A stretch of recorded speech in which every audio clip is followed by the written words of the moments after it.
This is an unofficial fan-made audiobook. All original stories are owned by Wizards of the Coast. If you are enjoying these stories, please consider subscribing to my Patreon over at patreon.com/voxoraculum for some special patron-exclusive content. Thanks. On with the story. Tarkir Dragonstorm, Episode 1, Stories and Their Bones. The next performers were a strangeness of cumbersome satchels and cloying incense, beribboned spears and etched swords with blunted edges, headdresses that seemed like wildly decorated manes at first. Whenever they moved, they chimed, jangled, and occasionally rattled like a pouch full of bone dice. Narset studied them with interest as they made their preparations on what passed for a stage in the bustling tavern. The building, which was often the first or last stop for anyone coming from or venturing to the Salt Road, slouched on the lip of the fishing village surrounding Durga Lake Monastery. In years past, it had been a much smaller establishment, operated by an elderly monk who'd forsworn her vows for a raucous triptych of husbands, a tea house with ambitions. But what was once a trickle of customers grew into an implacable deluge, and the proprietors were forced to expand. Narset suspected there'd be more renovation work soon. The night's clientele were already spilling into the jasmine-scented air outside. She made note to arrange for a formal meeting, if for no reason than to collate what news the tavern's owners might have heard. Narset's status as the Waymaster meant very few were willing to be upfront with her, and even fewer had the stomach to be anything but ingratiating. The pair on stage touched their foreheads together, less people than a maelstrom of rainbow fabrics, faces now obscured by bestial masks, one red, one blue. When did they put them on? Narset wondered. She sat just close enough to be able to hear the two giggling to one another in a halfway familiar dialect. It carried loan words from the Sultai, a smattering of profanities from the Abzan, and conjugations bizarre as their paraphernalia. Narset wanted very badly to ask what province they hailed from, and why their grammar was so elastic. The idiosyncrasies in their speech were native to whichever home village they hailed from, or accrued from a life in travel, or it was something peculiar to them and them alone. She'd heard apocrypha about how twins developed their own language, and certainly the two could pass for such. They had the same build, the same lopsided smirk, the same way of canting their heads, like two foxes sharing secrets. After the show, Narset told herself. It'd probably be an excruciating faux pas if she interrupted them in the middle of their performance. Although Narset was the Waymaster, the actual leader of the Jeskai now, really, to her periodic chagrin, so it seemed equally possible they'd see her attention as a boon. If only she knew more about them. That way, she would be able to better assess the consequences of approaching them. To have that data, she'd actually need to speak to them. The problem was becoming recursive. Narset. "Friends!" trumpeted the shorter of the two. A woman, if Narset had to guess from the voice, with a flourish of a hand.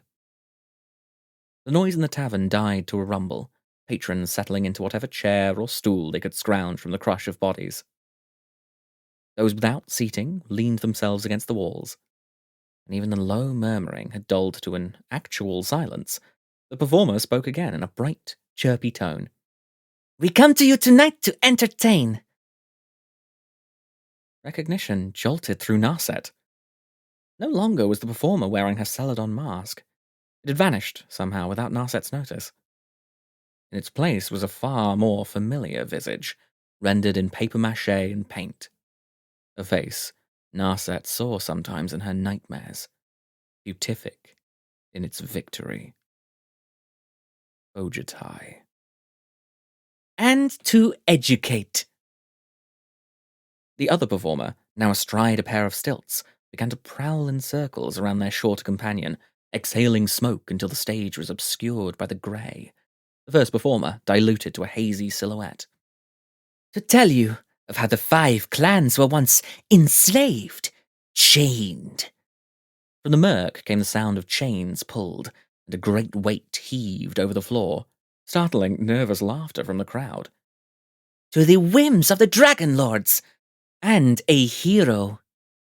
The performer lurched in the smoke, and Narset had to swallow a cry of surprise. Gone was the Ojutai mask. Now, the performer, arms spread as if she could enfold the room in them, wore Narset's face, or at least the version someone would engrave onto a death mask. Saintly and serene, devoid of any real expression, faultless and empty.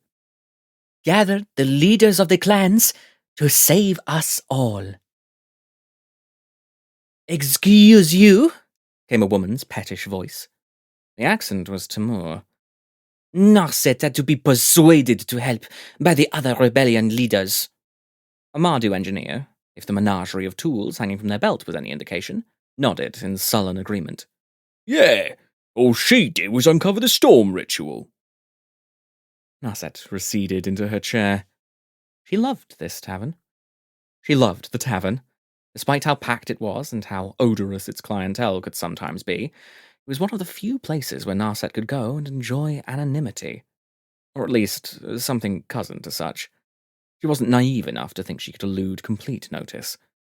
But if any of the patrons recognized her, they kept the knowledge to themselves. However, that made all change if the performance agitated the crowd into their native allegiances.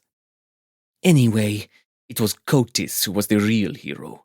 None of the other rebellion leaders died and then returned to continue their duties, grumbled a woman in the crowd. Her raiment told the world she was Sultai. The gleaming white jade of her jaw, gorgeously intaglioed, said she, too, had died and come back to perform whatever duties had survived her brief flirtation with death, and those duties likely included working with her government on a high level. Narset could tell her clothes were made of the finest silks. Clearly the woman was at least a stone's throw from nobility.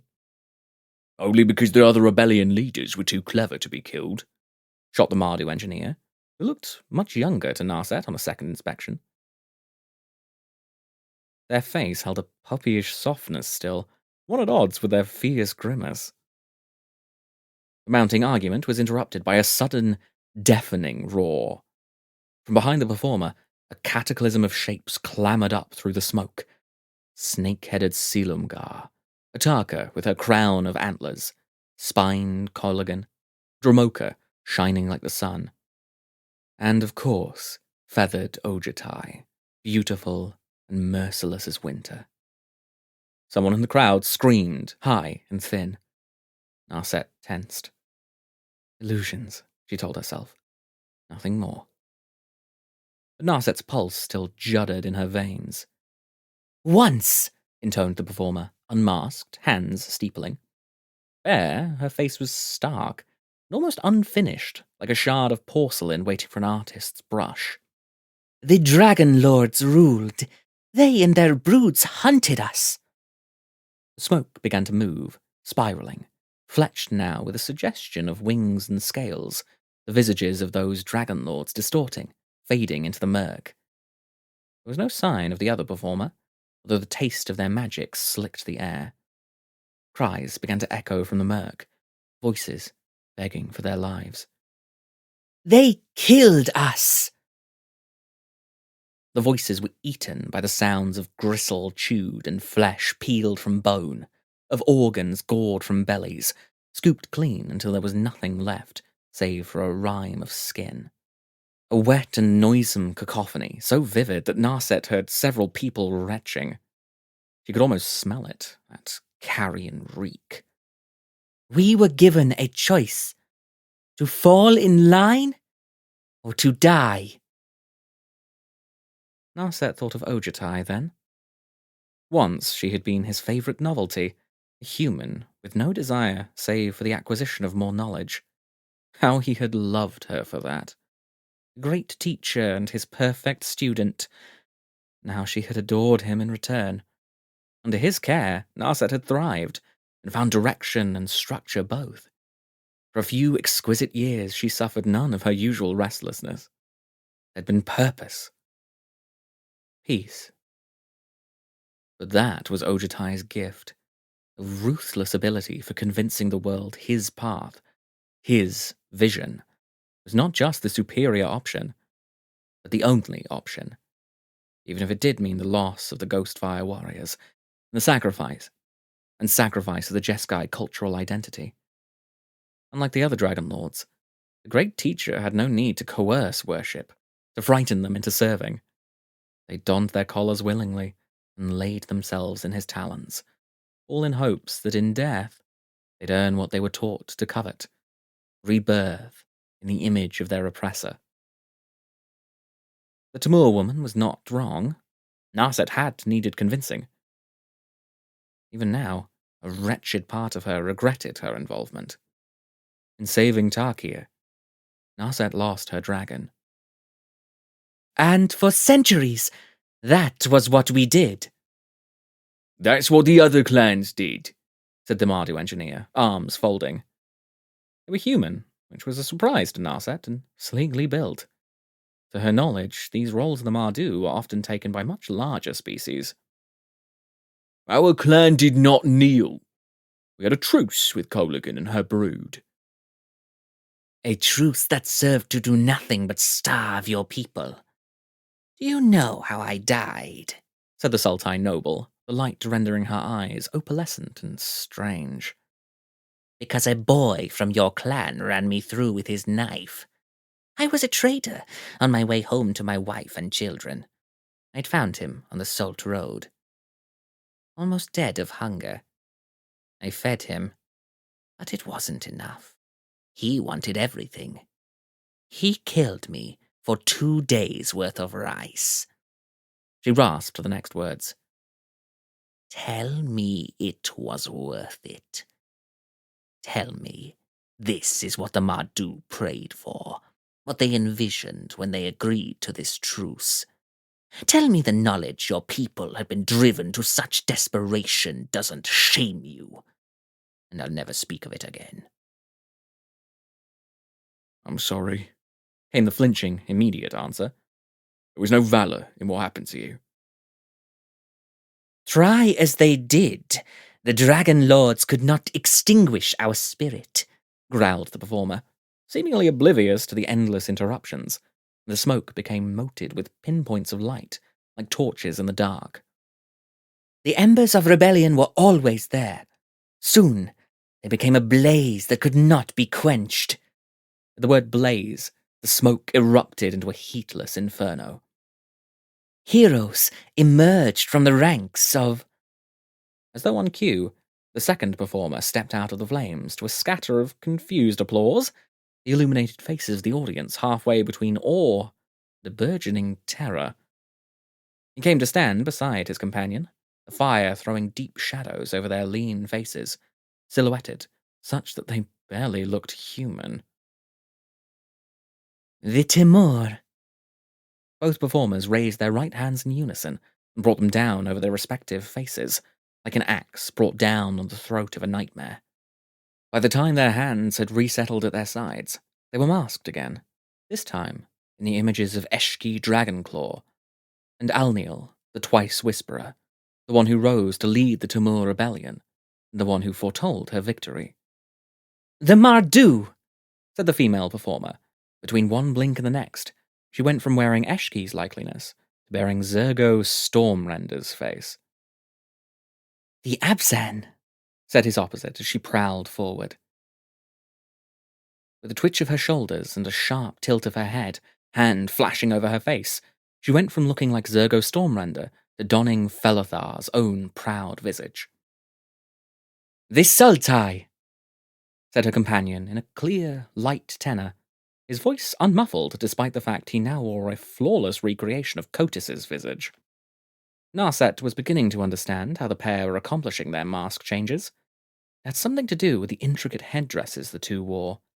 Massive structures of white fur and black velvet, copper embroidery and emerald curlicues, and trailing feathers of improbable size. Clearly, the masks were housed inside them, but what Narset couldn't yet intuit was how the female performer had cycled through her masks, because that seemed much harder to do. And the Jeskai, said his partner. Narset winced. It thrilled her to witness such a masterful show, but she would be happy to live out the rest of her life without ever seeing her face used as a prop. Together, said the woman wearing Narset's countenance, a voice shading to slyness, the emphasis deliberate, an acknowledgement of the earlier heckling. They sought to bring an end to the Dragonlords' reign. Together, they fought for Tarkir's freedom. And the crowd roared so loud it caught her off guard. Tables were pounded, the floor stamped by a thunder of booted feet. Narset resisted, clamping her hands over her ears. It was too much and too loud. She could feel the noise in her bones. Panic rippled through Narset. Before, the tavern had only felt cramped, but now it was like there was no distance between her and every other patron, and if she didn't leave now, she never would. She would be trapped forever in this crush of voices. She touched the fingers of each of her hands to their corresponding thumbs, counting under her breath. When Narset had reached 20, she took to tallying the feathers on each of the performers' headdresses. 18, 7 natural, the rest clearly artifice. The tools, 14 in total, dangling from the Mardu engineers' belts. Then she numbered the tavern's clientele by age, clan, presumed gender, and any other category she could think of. After a few moments, the panic eased its grip, enough that Narset could breathe again. They fought so their people would no longer be made into prey, bellowed the performer, and as she spoke, the air echoed with the din of battle. Her voice grew in volume to an inhuman, booming thunder. Blue light wreathed her like a flame. So their traditions would be protected, their pasts undevoured, their lives their own and only their own. Although they stood against the Dragonlords themselves, they did not falter. A counterpart crooked his fingers, and the light cohered into a floating diorama, circling the air above her head like a halo. Though azure-tinted and faintly transparent, it was recognizably the crucible of the spirit dragon, where Narset and her allies had gathered to change the fate of their world. Narset, said the performer, along with the wise Alniel, had discovered an ancient spell, one perhaps as old as the multiverse itself. The Storm Nexus Ritual. Memory overtook Narset's excruciating awareness of the crowd. It had been a gamble. They had no idea what the ritual would do. If the situation hadn't been quite so dire, if she'd been alone, without Alniel's unflinching conviction, if the dragons weren't closing in, furious that mere meat would attempt an uprising, Narset might have simply returned the decrepit scroll holding the ritual to its case, and thought no more of it. But they were desperate. The Storm Nexus ritual promised to invoke the essence of Tarkir itself. If it had failed... Narset buried the rest of the thought. There at the crucible, the leaders of the rebellion cast the spell, and a massive Dragonstorm formed, one larger than any Tarkir had seen. Distantly, Narset wondered if the performers took feedback. The superlatives, while clearly there to create drama, felt unnecessary. And from it emerged... The illusions cracked like ice, jagged striations wending up and through the image of the crucible, splintering. Shards drifted away. As Narset watched, they lost their shape, gaining others. The spirit dragons. As illusionary versions of the spirit dragons, miniaturized to fit the tavern, almost adorable, flew overhead, Narset thought about how they were the embodiments of not just their respective clans' greatest hopes, but the traits that would save them. She watched as the few Abzan in attendance, faces haunted by memory, bowed to the simulacra of Baator, recalling the stories of how Dramoka had demanded the Abzan repudiate their honored dead. The Dragonlord had branded their ancestral worship unnatural, and she made them choose between their pasts and the survival of their present. Baator, brilliant as the desert sun, existed in defiance of those edicts. The lost spirits of the Abzan brought together into a singular form. Looking to the Sultai woman, Narset saw the shine of tears in the latter's eyes. Taval, fair and ruthlessly impartial, must have been a relief after centuries of living under Selimgar's rule. For years, the Sultai had to invent new rites and new festivals, hoping it'd distract their oppressor from his boredom and endless paranoia, and starve off their obliteration a little longer. It was the same with the Mardu and the Timur. Kholagan had divided them, and Nariv now was bringing them together, espousing the strength of the collective. Ataka ate her way through the whisperers of the Timur, reducing the clan to a hunting pack. They were reduced to tools, their humanity stripped from them. Their only purpose was to feed Ataka and her brood. According to rumor, she and her spawn had a taste for the Timur in particular. But Ureni, zealous Ureni, they wouldn't let anything happen to the Timur. Not now, not ever. For that reason, Narset knew she should love Shiko, the spirit dragon whom she'd called from the ritual, whom she'd ridden into battle against the Dragonlords, whose essence she'd shaped with her own beliefs, her veneration of the truth, and even her secret desire for a more decisive personality. But she didn't. Not really. Not like how she'd loved Ojutai, who had only ever been good to her. She respected Shiko. She trusted the spirit dragon. If Narset were to die, she knew Shiko would continue to provide excellent counsel to whoever succeeded her. Her clan was safe now, and would remain safe under Shiko's care. But she didn't love Shiko. No, not with those wings of hers, like so many scrolls unfurling through the air.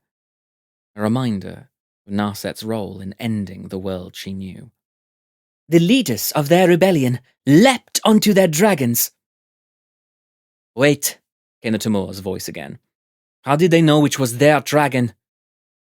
I thought, said the young Mardu, a little tremulously, the dragons chose the leaders they wanted to be tied to. Really? I was taught that the spirit dragons required a piece of the clan leader's soul in order to... began an old Abzat man who'd been silent up till this point. That's not what I... said a pretty Jeskai monk, who Narset almost recognized. Jeskai propaganda. The pivotal battle was obviously led by... My father was present, so he'd... You're wrong! Actually, Mama, I want to see the show. Make them stop. Full-throated arguments shook loose across the tavern, as the patrons gleefully took to defending their own apocrypha. Narset glanced at the stage where the performers stood, looking somewhat nonplussed, phantom dragons winging listlessly overhead. The illusionist gave his partner what Narset decided was a philosophical shrug, and was answered with a rolling of deep umber eyes. I told you we should have done folktale, Narset heard him mumble. Well, I wanted to be educational. And that devolved into yet another heated quarrel, adding to the ceaseless noise. The dragons, said Narset, deciding enough was finally enough, were uninformed in the beginning. Her voice carried enough to startle those closest to her to an awed silence. And as those patrons quieted, others followed suit. She heard her name whispered, passed through the tavern like a promise of freedom, and Narset mourned the loss of the tavern as a place she could go and be treated as any other traveller.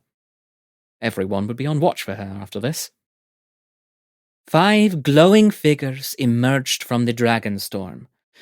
5 with the silhouettes of dragons but no features.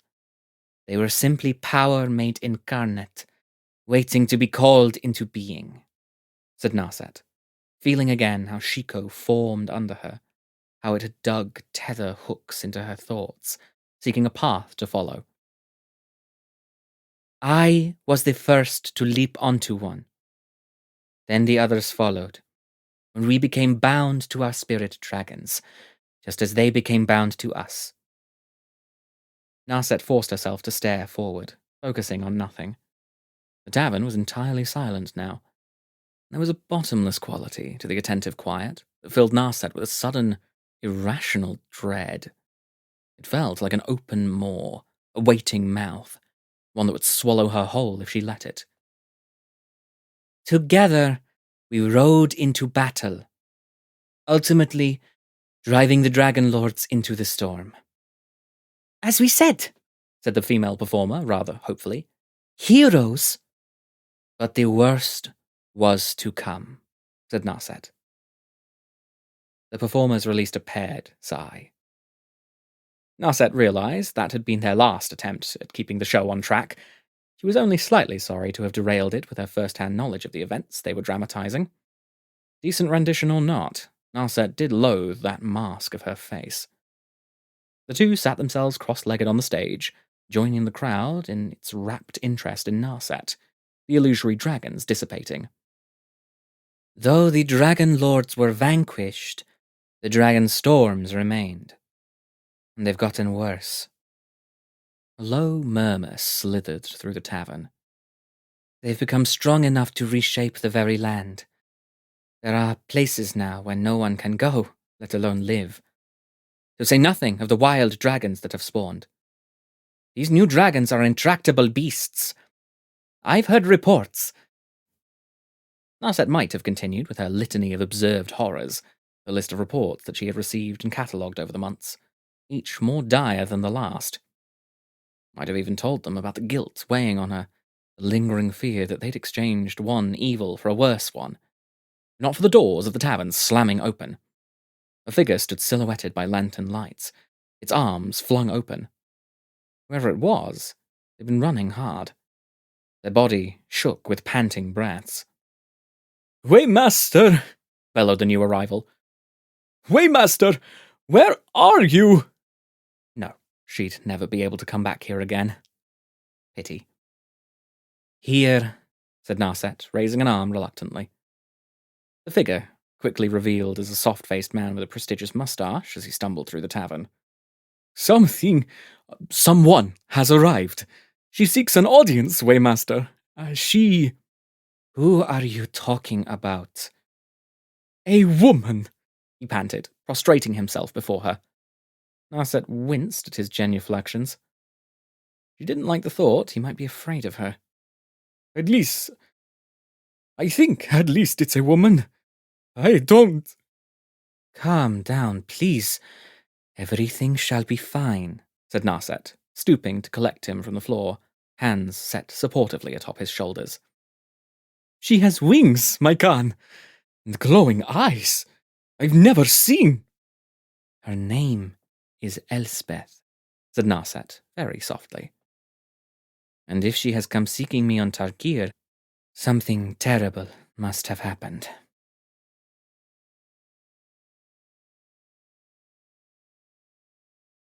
A special thanks to all of my patrons, especially Owen Griffin.